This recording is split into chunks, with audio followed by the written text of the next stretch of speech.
Hello तोफरेज। तो आज हम फिर से एक और न्यू टॉपिक के साथ आ चुके हैं।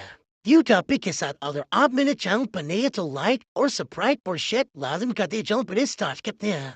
नाजरीन 23 अगस्त 2023 को चंद्रयान 3 की चांद के साउथ पोल पर कामयाब लैंडिंग ने बेशुमार सवालात को जन्म दिया है। 1959 में जब सोवियत यूनियन के लूना 2 स्पेसक्राफ्ट ने चांद पर पहली लैंडिंग की तो उसके बाद एक एक करके पावरफुल नेशंस का चांद पर जाने का सिलसिला शुरू हो गया। अभी तक टोटल 12 कंट्रीज की जानिब से 138 मून मिशंस लॉन्च किए जा चुके हैं। तो अब सवाल उठता है कि चंद्रयान 3 ने ऐसा क्या किया है जिसकी वजह से पूरी दुनिया में इंडिया की धूम मची हुई है। बेशक अभी तक 138 लूनर मिशंस हुए हैं, लेकिन इसरो ने असल में वो कारनामा अंजाम दिया है जिसको आज तक कोई भी नहीं कर पाया। पहली बात तो ये कि इंडिया वो पहली कंट्री है जिसने चांद के साउथ पोल पे कामयाब लैंडिंग की है। साउथ पोल यानी चांद का निचला हिस्सा बेशुमार क्रेटर्स, बड़े बड़े पत्थरों और खतरनाक खाइयों से भरा हुआ है, और क्योंकि यहाँ सूरज ज्यादातर सेट ही नहीं होता, इसी वजह से ये खाइयां और बड़े बड़े क्रेटर्स परमानेंट शेडोज बना देते हैं जहाँ बिल्कुल अंधेरा होता है। और जाहिर है जब लाइट ही नहीं होगी तो यहाँ लैंडिंग कितनी मुश्किल हो पाएगी। इसके अलावा चांद का एटमॉस्फेयर अर्थ की तरह थिक नहीं है। इसका मतलब है कि जिन एरियाज पर सनलाइट पड़ती है वहाँ टेम्परेचर 120 डिग्री सेल्सियस तक पहुँच जाता है, और जहाँ लाइट नहीं पड़ती वहाँ -250 डिग्री सेल्सियस। साउथ पोल पे इन शेडोज में इतनी ठंड होने की वजह से ऐसा माना जाता है कि यहाँ पर वाटर आइस मौजूद है, जो कि साइंटिफिक एतबार से दिलचस्प तो है, लेकिन ये एक्सप्लोरेशन में काफी मुश्किलात भी खड़ी कर सकती है। और जो सबसे बड़ा मसला यहाँ फेस करना पड़ता है वो है कम्युनिकेशन। चांद को देखा जाए तो इसका साउथ पोल अर्थ से ज्यादा दूर भी है और इसका कर्वेचर अर्थ का व्यू भी ब्लॉक कर रहा है। यहाँ लैंडिंग के वक्त रेडियो सिग्नल लॉस्ट होने का खदशा भी रहता है। 7 सितंबर 2019 को चंद्रयान 2 का विक्रम लैंडर चांद के साउथ पोल पे लैंड करने के लिए ऑर्बिटर से अलग होता है। इसमें लगे थ्रस्टर्स का काम लैंडर की स्पीड को कम करना था। सब कुछ प्लान के हिसाब से चल रहा था, लेकिन चांद के सरफेस से सिर्फ 2100 मीटर्स के डिस्टेंस पर विक्रम लैंडर का अर्थ पर मौजूद इसरो की टीम से कांटेक्ट टूट गया। उसके बाद क्या हुआ ये किसी ने देखा तो नहीं, लेकिन एनालिसिस से ये इशारा मिलता है कि Vikram lander fine braking phase के दौरान अपने पाथ से हट गया था और ज्यादा स्पीड से चांद के सरफेस से जाकर टकरा गया। पर इस क्रैश का अभी तक कोई सबूत नहीं मिल सका। चंद्रयान 2 की क्रैश लैंडिंग के बाद 20 अगस्त 2023 को रशियन लूना 25 ने भी साउथ पोल पर लैंड करने की कोशिश की, लेकिन बदकिस्मती से उसका भी कांटेक्ट टूट गया, जिसके बाद उसको क्रैश डिक्लेयर कर दिया गया। तो अब सवाल उठता है कि साउथ पोल अगर स्पेस क्राफ्ट लैंडिंग के लिए इतना डिफिकल्ट है तो फिर यहाँ जाने की जरूरत ही क्या है? इसका सीधा सादा जवाब है फ्यूचर स्पेस मिशंस के लिए अपनी मुश्किलें आसान करना। किसी भी स्पेस मिशन के लिए रॉकेट को अर्थ की ग्रेविटी से निकालना एक बहुत बड़ा मसला होता है। एक रॉकेट के साथ बूस्टर्स लगते हैं जो कि एक्स्ट्रा लिफ्ट प्रोड्यूस करते हैं। इस पूरे प्रोसेस में हद से ज्यादा फ्यूल इस्तेमाल होता है। रॉकेट को लिफ्ट करने के लिए हैरत अंगेज तौर पे 5000 केजी फ्यूल सिर्फ 1 सेकंड में जलता है। तो अब आप अंदाजा लगा लें कि जब तक रॉकेट स्पेस तक नहीं पहुंच जाता ये कितना ज्यादा फ्यूल बर्न करता होगा। इन्हीं मुश्किलात को आसान बनाने के लिए साइंसदानों के पास एक सॉल्यूशन है कि क्यों ना चांद पर ही एक बेस बनाई जाए। क्योंकि चांद पर ग्रेविटी बहुत कम है, इसी वजह से अगर वहां से स्पेस मिशन पे जाना होगा तो कम से कम फ्यूल में ये काम हो सकता है। पर मसला ये है कि कम फ्यूल ही सही, पर चांद पर फ्यूल आएगा कहां से? या फिर अगर कोई बेस होगी तो उसकी रिक्वायरमेंट्स पूरी कैसे की जाएंगी? जैसा कि आपने जाना कि चांद के साउथ पोल पर वाटर आइस के होने का खदशा जाहिर किया जा रहा है। अगर तो ऐसा है तो फिर पानी से ऑक्सीजन और हाइड्रोजन को अलग कर दिया जाएगा और ये दोनों गैसेस रॉकेट फ्यूल के तौर पे इस्तेमाल की जा सकेंगी। साथ साथ ये पानी लूनर बेस में पीने के काम में भी लाया जा सकता है।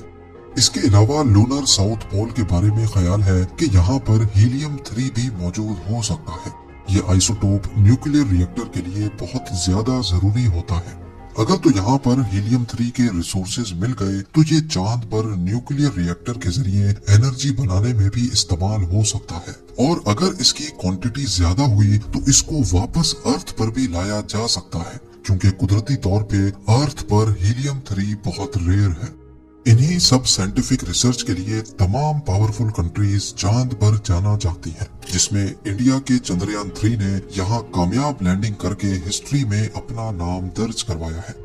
और हैरत की बात तो ये है कि सिर्फ 3 दिन पहले रशियन लूना 25 ने लूनर साउथ पोल पर क्रैश किया है, जिस पर $200 मिलियन यानी 1640 करोड़ रुपयों की लागत आई थी। और वहीं चंद्रयान 3 ने रशिया के मुकाबले में सिर्फ 615 करोड़ रुपयों में ये प्रोजेक्ट कामयाबी के साथ पूरा किया।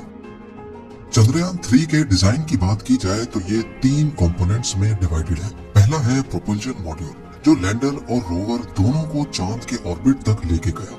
इसके बाद है विक्रम लैंडर, जिसको इंडियन स्पेस प्रोग्राम के फादर डॉक्टर विक्रम साराभाई के एजाज में ये नाम दिया गया है। चांद के ऑर्बिट से विक्रम लैंडर को प्रोपल्जन मॉड्यूल से अलग कर दिया गया। इसकी 4 टांगे हैं और इसमें 4 लैंडिंग थ्रस्टर्स लगे हुए हैं, जो अर्थ पर 324 केजी जबकि चांद पर कम ग्रेविटी होने की वजह से 2000 केजी तक का थ्रस्ट प्रोड्यूस कर सकते हैं। इसको खास चांद पर सॉफ्ट लैंडिंग के लिए डिजाइन किया गया है। नॉर्मली जब स्पेस क्राफ्ट को चांद या मार्स पर लैंड कराना होता है तो इसके 2 तरीके होते हैं। एक है इम्पैक्ट लैंडिंग, जिसमें लैंडर की स्पीड को पैराशूट की मदद से कम किया जाता है, लेकिन फिर भी ये लूनर सरफेस पर जोर से आकर गिरते हैं, जिससे सेंसिटिव पार्ट्स को बहुत नुकसान पहुंचता है। ये तरीका इसरो ने चंद्रयान 1 के वक्त में यूज किया था। ये थी तो बहुत हार्ड लैंडिंग, लेकिन कंट्रोल्ड थी। इस मिशन को टोटल 2 सालों के लिए प्लान किया गया था, लेकिन शायद हार्ड लैंडिंग की वजह से इंस्ट्रूमेंट्स को नुकसान हुआ और 312 दिन के बाद ही चंद्रयान 1 का इसरो से कांटेक्ट टूट गया। दूसरा तरीका है सॉफ्ट लैंडिंग, जिसमें लैंडर चांद के सरफेस के करीब पहुंचकर अपने थ्रस्टर्स को ऑन कर देता है। ये थ्रस्टर्स लैंडर की सिर्फ स्पीड को ही कम नहीं करते, बल्कि ये अपनी डायरेक्शन चेंज करके लैंडर को लैंडिंग साइट तक भी लेके जाते हैं। चंद्रयान 2 के मुकाबले में चंद्रयान 3 में वो तमाम चीजें खत्म कर दी गई थी जो चंद्रयान 2 की लैंडिंग के वक्त मसला कर रही थी। सबसे बड़ी चेंज ये थी कि इसमें वेरिएबल थ्रस्ट इंजन्स लगाए गए हैं, जो लैंडिंग के वक्त अपनी हॉरिजॉन्टल पोजीशन खुद कंट्रोल कर सकते हैं। इसके अलावा चंद्रयान 3 लैंडर में लेजर डॉपलर वेलोसिमीटर LDV भी लगाया गया है, जो 3 डायरेक्शन से लैंडर का एटीट्यूड डिटेक्ट कर सकता है। इसरो ने चंद्रयान 3 के विक्रम लैंडर को काफी मजबूत रखा है। इंस्ट्रूमेंट्स का आपस में कनेक्शन ज्यादा बेहतर बनाया है और एक्स्ट्रा बैकअप सिस्टम लगाए हैं, ताकि लैंडिंग के वक्त अगर कोई मसला होता भी है तो लैंडर को कम से कम नुकसान पहुंचे। लैंडर के अंदर मुख्तलिफ साइंटिफिक इंस्ट्रूमेंट्स तो हैं ही, लेकिन साथ एक रोबोटिक रोवर भी मौजूद है। 26 केजी का प्रज्ञान रोवर करीब 1 मीटर तक लंबा है। ये चांद की मुख्तलिफ लोकेशंस पर जाकर ऑन साइट एक्सपेरिमेंट्स करेगा। जो सैंपल्स वो खुद टेस्ट नहीं कर पाएगा, उसको वो विक्रम लैंडर तक लेके आ पाएगा। अगर ये तमाम रिसर्च बिल्कुल ठीक अंदाज में हो गई तो इंडिया साउथ पोल में लैंड करने के साथ साथ यहाँ रिसर्च करने वाला पहला देश भी कहलाया जाएगा। लॉन्च की बात की जाए तो चंद्रयान 3 को LVM-3M4 रॉकेट के जरिए 14 जुलाई 2023 वाले दिन सतीश धावन स्पेस सेंटर से लिफ्ट किया गया था। पहले 14 जुलाई से लेकर 1 अगस्त तक ये अर्थ को ही ऑर्बिट करता रहा, जिसको ऑर्बिट रेजिंग फेज कहा जाता है। इसमें स्पेस क्राफ्ट को अर्थ के गिर्द कुछ इस तरह से ऑर्बिट कराया जाता है। ये तरीका इसलिए इस्तेमाल किया जाता है ताकि स्पेस क्राफ्ट अर्थ की ग्रेविटी को इस्तेमाल करके अपनी स्पीड बहुत ज्यादा तेज कर सके। 1 अगस्त को इसकी स्पीड अर्थ के ऑर्बिट से निकलने के लिए काफी हो चुकी थी। इसी मौके पर इसरो ने इसकी डायरेक्शन चांद की तरफ कर दी। इस एनिमेशन में ब्लू डॉट अर्थ है, पर्पल लाइंस चंद्रयान 3 का ऑर्बिट और ग्रीन लाइंस चांद का ऑर्बिट है। इसी तरह चांद के गिर्द भी इसका ऑर्बिट कुछ इस तरह का था। पहले दिन इसने चांद के गिर्द एक बहुत बड़ा ऑर्बिट किया, फिर एक एक दिन करके ये चांद के गिर्द और करीब आता गया। 17 अगस्त को विक्रम लैंडर प्रोपल्जन मॉड्यूल से अलग होकर चांद के और करीब आ गया और फिर 23 अगस्त को जब ये फासला सिर्फ 30 किलोमीटर रह गया तो थ्रस्टर्स ऑन करके ब्रेकिंग सिस्टम एक्टिवेट कर दिया गया। जब आखिर के सिर्फ 150 मीटर रह गए तो विक्रम लैंडर को 30 सेकंड्स के लिए होवर करवाया गया ताकि कोई परफेक्ट लैंडिंग स्पॉट ढूंढकर वहां लैंड करवाया जा सके। और फिर फाइनली 6:02 पे विक्रम लैंडर ने चांद के साउथ पोल पे लैंड करके एक नई तारीख कायम कर दी। पर क्या वजह है कि अपोलो 11 ने चांद का ये सफर सिर्फ 3 दिन में तय किया जबकि चंद्रयान 3 को पूरे 40 दिन लग गए।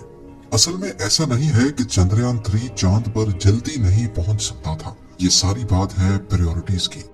अपोलो 11 एक क्रूड मिशन था, यानी ये वो पहला स्पेसक्राफ्ट था जिसको ह्यूमंस के साथ चांद पर लैंड करना था।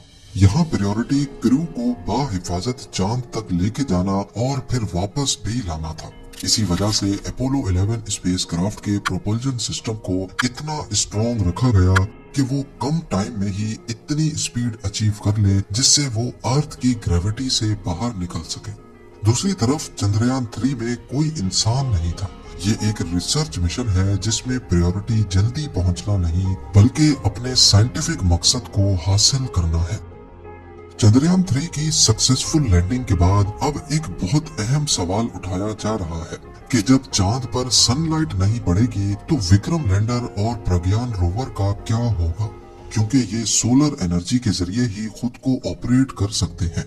चांद के साउथ पोल पे 14 अर्थ डेज तक सनलाइट पड़ती है और अगले 14 दिनों तक मुकम्मल अंधेरा रहता है। इस दौरान प्रज्ञान रोवर का इसरो के साथ कांटेक्ट टूट जाएगा, लेकिन वो विक्रम लैंडर के साथ कांटेक्ट में होगा और फिर विक्रम लैंडर इम्पोर्टेंट इंफॉर्मेशन को इसरो की टीम तक रिले कर पाएगा।